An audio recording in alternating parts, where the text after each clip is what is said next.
Myself Vikrant Shahi. I am your science teacher from the Indian Revolutionary School. As we have discussed the exercise of this chapter, motion and time, in the last video, some questions are still there to be solved. So today we will solve the rest of the question. In the last video, we have solved about 8 questions of this chapter, and today we will see the next questions. That is, the basic unit of speed is kilometer per minute, minute पर minute, kilometre पर hour और metre पर second. आप लोगों को क्या बताना है कि जो बेसिक यूनिट है स्पीड की वो क्या है। इसके बाद से नेक्स्ट क्वेश्चन को पढ़ते हैं। A car moves with the speed of 40 kilometre पर hour for 15 minutes and then with the speed of 60 kilometre पर hour for the next 15 minutes. The total distance covered by the car is. आपको बताना है कि car जो थी पहले कितनी स्पीड से चल रही थी, 40 किलोमीटर पर आवर की स्पीड से चल रही थी 15 मिनट्स के लिए। फिर उसके बाद से उसकी स्पीड क्या हो गई 60 किलोमीटर पर hour for the next 15 minute. तो टोटल डिस्टेंस जो कार ने ट्रेवल की वो कितनी थी। तो आप बताइए इसका आंसर 100 किलोमीटर होगा, 25 किलोमीटर, 15 किलोमीटर या फिर 10 किलोमीटर। वन बाय वन मैं सारे क्वेश्चंस को डिस्कस कर रहा हूँ आप लोगों के साथ, और इसके बाद से मैं इन सारे क्वेश्चंस के सॉल्यूशन भी आपको प्रोवाइड करूँगा। नेक्स्ट क्वेश्चन देखते हैं। Suppose the two photograph shown in figure 13.1 and 13.2 had been taken at an interval of 10 seconds. If the distance of 100 meters is shown by 1 centimeter in these photographs, calculate the speed of the fastest car. यहाँ पे 13.1 और 13.2 figure आप लोग ध्यान से देखिए, दोनों में आप लोगों को क्या दिया हुआ है, डिस्टेंस टाइम ग्राफ दिया हुआ है। इसमें आप लोग को देख के बताना है कि जो भी स्पीड है फास्टेस्ट कार की उसको आप लोगों को क्या करना है, बताना है। नेक्स्ट क्वेश्चन डिस्कस करते हैं। Question number 12। Figure 13.15 shows the distance time graph for the motion of two vehicles A and B. Which one of them is moving faster? यहाँ पे भी आपको क्या किया, दो कार का क्या दिया हुआ है, डिस्टेंस टाइम ग्राफ दिया हुआ है। आपको ये बताना है कि कार A फास्ट मूव कर रही थी या फिर कार B। नेक्स्ट क्वेश्चन को डिस्कस करते हैं। Which of the following distance time graph shows a truck moving with speed which is not constant? इन दोनों डिस्टेंस टाइम ग्राफ में से कौन सा ऐसा ग्राफ है जो आपको ये दिखा रहा है कि जो कार है वो क्या कर रही है, कांस्टेंट स्पीड से मूव नहीं कर रही है। Which of the following distance graph shows a truck moving with speed which is not constant? आपको बताना है कि उस फिगर के बारे में बताना, उस ग्राफ के बारे में बताना है जिसमें जो ट्रक है वो कांस्टेंट स्पीड से नहीं चल रही है। एक क्वेश्चन और इस एक्सरसाइज का जो रह गया था, question number 8। Which of the following relation is correct. आपको बताना है इसमें से कौन सा फॉर्मूला जो था वो करेक्ट है। Speed is equal to distance into time, speed is equal to distance upon time, speed is equal to time upon distance, और speed is equal to 1 upon distance into time. इसके पहले के सारे questions को मैंने क्या किया था, आप लोगों से लास्ट वीडियो में डिस्कस किया था, और आज मैं इसके बाकी बचे हुए क्वेश्चंस को आप लोग के साथ डिस्कस कर रहा हूँ। आई होप आप लोग को समझ में आ रहा होगा। इसके बाद से हम लोग ने क्या किया, इस सारे क्वेश्चंस को डिस्कस कर लिया। अब इसके सॉल्यूशंस को देखते हैं कि इन क्वेश्चंस के सॉल्यूशन क्या है। अगर आपने सॉल्यूशन लिख लिया तो आप अपने सॉल्यूशंस को मैच कर सकते हैं। So let's see what are the solutions. तो चलिए बच्चों, क्वेश्चन नंबर 8 से स्टार्ट करते हैं। Which of the following relation is correct. आपको बताना था इसमें से कौन सा फॉर्मूला था करेक्ट था। Speed is equal to distance into time, और speed is equal to distance upon time, और speed is equal to time upon distance, और speed is equal to 1 upon distance into time. तो इसका correct answer होगा option number second. Speed of an object is given by the relation speed is equal to distance upon time. Speed का formula क्या होता है, distance upon time. इसके बाद से अपने नेक्स्ट क्वेश्चन को डिस्कस करते हैं। The basic unit of speed is. आपको बताना था बेसिक यूनिट स्पीड की क्या होती है। किलोमीटर पर मिनट, मीटर पर मिनट, किलोमीटर पर आवर और मीटर पर सेकेंड। इसका करेक्ट आंसर जो होगा option number 4, that is metre पर second. The basic unit of distance is metre and the basic unit of time is second.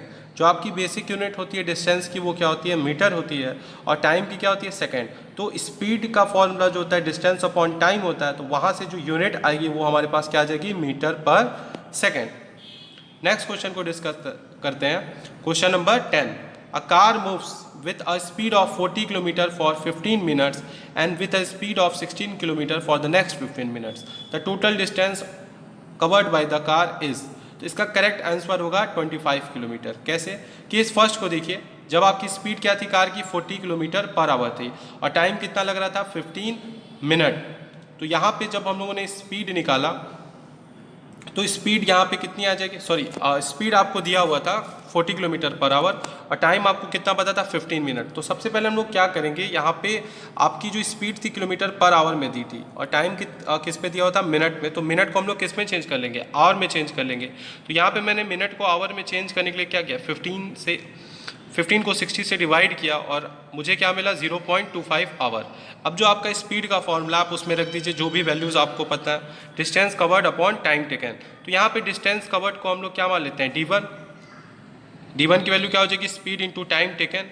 तो यहाँ पे आपको स्पीड पता था 40 और टाइम कितना लगा था 0.25 किलोमीटर। तो यहाँ से जो आपका डिस्टेंस कवर्ड आएगा वो कितना आएगा 10 किलोमीटर, यानी टोटल डिस्टेंस जो कार ने ट्रेवल की वो कितनी थी 10 किलोमीटर।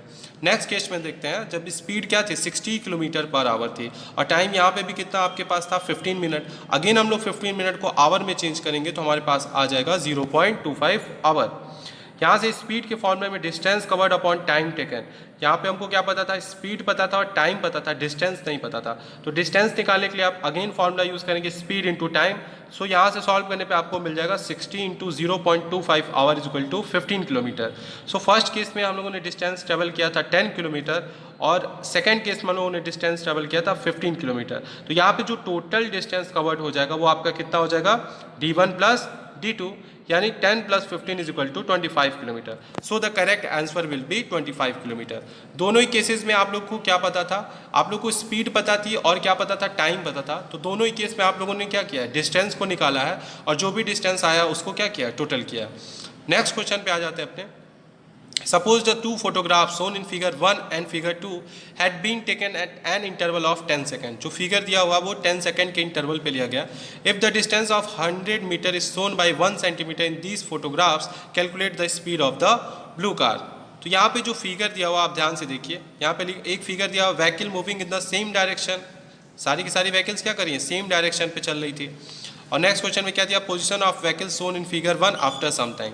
यहाँ पे आपको ध्यान से दिख रहा होगा 10 सेकंड्स के बाद से सारी कार करिए कुछ ना कुछ डिस्टेंस क्या करिए, कवर कर रही है, यानी मूवमेंट हो रहा है। तो यहाँ पे हम लोग देखते हैं हमारे आंसर को क्या है, the distance covered by the blue car as evident from the photograph from one white strip to another which is measured by scale is equal to 1.4 centimetre. तो ध्यान से देखिए आप, यहाँ पे जो ब्लू कार थी वो एक वाइट स्ट्रिप से क्या करती है, अगले वाइट स्ट्रिप पे आ जाती है। आपको ध्यान से फिगर में दिख रहा होगा, एक वाइट स्ट्रिप से क्या करिए, अगले वाइट स्ट्रिप पे आ जा रही है, यानी इतना डिस्टेंस क्या किया कार ने ट्रेवल किया है, जिसको हम लोग कितना मानते हैं 1.4 सेंटीमीटर। और यहाँ पे आपको 1 सेंटीमीटर जो दिया वो कितने के बराबर दिया, 100 मीटर के बराबर। तो 1.4 सेंटीमीटर जब आप चेंज करेंगे मीटर में तो कितना हो जाएगा 140 मीटर, यानी जो टोटल डिस्टेंस कार ने ट्रेवल की थी वो कितना था 140 मीटर। और इसको करने के लिए, इस डिस्टेंस को ट्रेवल करने के लिए जो टाइम कार ने ली थी वो कितना ली थी 10 सेकेंड। तो यहाँ से आपको स्पीड कैलकुलेट करना है तो आप अपनी स्पीड के फॉर्मूले में रख दीजिए distance covered upon time taken. Distance कितना था 140 और टाइम कितना लगा 10। So the answer will be 14 metre पर सेकेंड। नेक्स्ट क्वेश्चन को डिस्कस करते हैं। Figure shows the distance time graph for the motion of two vehicles A and B.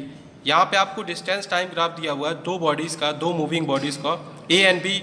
आपको बताना है कि इसमें से कौन सी बॉडी क्या कर रही थी, फास्ट मूव कर रही थी। So let's see what the answer is. Distance time graph for the motion of two car. यहाँ पे आपको दोनों कार्स का क्या दिया हुआ था, डिस्टेंस टाइम ग्राफ दिया हुआ था। Vehicle A is moving faster than vehicle B. क्यों, इसका आंसर हो जाएगा the relation shows that the speed of the vehicle is greater, it covers maximum distance in a given interval of time. To compare distance, draw a line perpendicular to the axis as shown in the following distance graph. यहाँ पे आप ध्यान से देख सकते हैं कि जो बॉडी ए थी, जो कार ए थी वो क्या कर रही है, ज़्यादा डिस्टेंस ट्रेवल कर रही है इन कंपैरिजन टू बी। और आपको पता है जो भी स्पीड होती है distance covered upon time taken, यानी जो कार क्या करिए ज़्यादा डिस्टेंस ट्रेवल करिए कम टाइम में उसकी स्पीड क्या होगी, फास्ट होगी। तो आप लोग ध्यान से देख सकते हैं यहाँ पे आप क्या कर सकते हैं, एक परपेंडिकुलर लाइन ड्रॉ करके आप फाइंड कर सकते हैं कि उस टाइम इंटरवल पे किस कार ने ज़्यादा डिस्टेंस ट्रेवल किया। तो आप ध्यान से देखिए बी के लिए जो डिस्टेंस है वो क्या है, ए से थोड़ा नीचे है, तो यानी ए क्या किया है, डिस्टेंस ज़्यादा ट्रेवल किया है, इसीलिए ए की स्पीड क्या होगी, ज़्यादा होगी।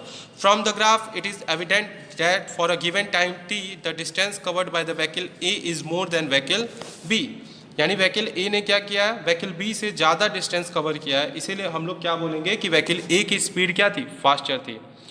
नेक्स्ट क्वेश्चन को डिस्कस करते हैं। Which of the following distance time graph shows a truck moving with speed which is not constant. यहाँ पे दो ग्राफ दिए हुए हैं, आप लोग को ये बताना है कि कौन सा ग्राफ जो है वो कांस्टेंट स्पीड को नहीं दिखा रहा है। तो यहाँ पे ध्यान से दोनों ग्राफ को देखिए, एक में आपको दिख रहा होगा कि टाइम के साथ साथ डिस्टेंस क्या हो रहा है, बढ़ रहा है, और दूसरे ग्राफ में दिख रहा है कि टाइम के साथ साथ डिस्टेंस क्या है, सेम है। तो इसका आंसर क्या हो जाए। और अगला देखिए, यहाँ पे एक कर्व दिख रहा है और यहाँ पे क्या दिख रहा है, एक स्ट्रेट लाइन दिख रहा है। तो इसका करेक्ट आंसर हो जाएगा answer third, in distance time graph the constant speed of the truck will be represented by the straight line. तो जो कांस्टेंट स्पीड होती है ट्रक की वो किससे रिप्रेजेंट की जाती है, स्ट्रेट लाइन से। तो यहाँ पे स्ट्रेट लाइन कहाँ पे है, सेकंड में। इसके बाद से next, in distance time graph a straight line parallel to the time axis indicate that it is not moving. इसके अलावा अब आप देख सकते हैं जब स्ट्रेट लाइन क्या होती है आपकी पैरेलल होती है टाइम एक्सिस से, यहाँ पे कार क्या कर रही है, नहीं मूव कर रही है, ठीक। और पहले केस में क्या कर रहा था, स्ट्रेट लाइन जहाँ पे क्या कर रहा था, कॉन्स्टेंटली मूव कर रहा था, फिगर नंबर फर्स्ट में। सेकंड में क्या कर रहा था, सेकंड में जो कार थी वो मूव नहीं कर रही थी, वो क्या थी, रेस्ट पोजीशन में थी। और आंसर थर्ड हो जाएगा, क्योंकि यहाँ पे आप देख रहे हैं टाइम के साथ साथ डिस्टेंस जो हो रहा है वो क्या हो रहा है, डिफरेंट डिस्टेंस ट्रेवल कर रही है। A curved line on the distance time graph indicates that the truck is moving with the speed which is not constant। तो जो फिगर नंबर थर्ड है आपका, ग्राफ थर्ड है, यहाँ पे आप देख सकते हैं कि जो डिस्टेंस टाइम ग्राफ में जो कर्व है वो कैसा है, कर्व्ड है, घुमा हुआ लाइन दिख रहा है आपको। ये दिखाता है कि जो ट्रक थी वो कांस्टेंट स्पीड से मूव नहीं कर रही थी। यहाँ पे आप फिगर नंबर फर्स्ट में और फिगर नंबर फोर्थ में देख सकते हैं स्ट्रेट लाइन था, इसका मतलब वो ट्रक क्या कर रही थी, कांस्टेंट स्पीड से मूव कर रही थी। और फिगर नंबर सेकंड में आप देख सकते हैं कि जो ट्रक थी वो क्या कर रही थी, रेस्ट पोजीशन पे थी। बट फिगर नंबर थर्ड में आपको क्लियरली पता चल रहा है कि जो कार थी वो क्या कर रही थी, कांस्टेंट स्पीड से मूव नहीं कर रही थी। इसी के साथ हमारा इस चैप्टर के सारे क्वेश्चंस को हम लोगों ने क्या किया, डिस्कस कर लिया। आई होप आप लोगों को समझ में आ गया होगा। अगर किसी को भी कोई डाउट होता है तो वो ज़रूर कमेंट सेक्शन में आके पूछे। आई होप आप लोग को पढ़ के अच्छा लगा होगा। आज के लिए बस इतना है। Thank you class, have a good day.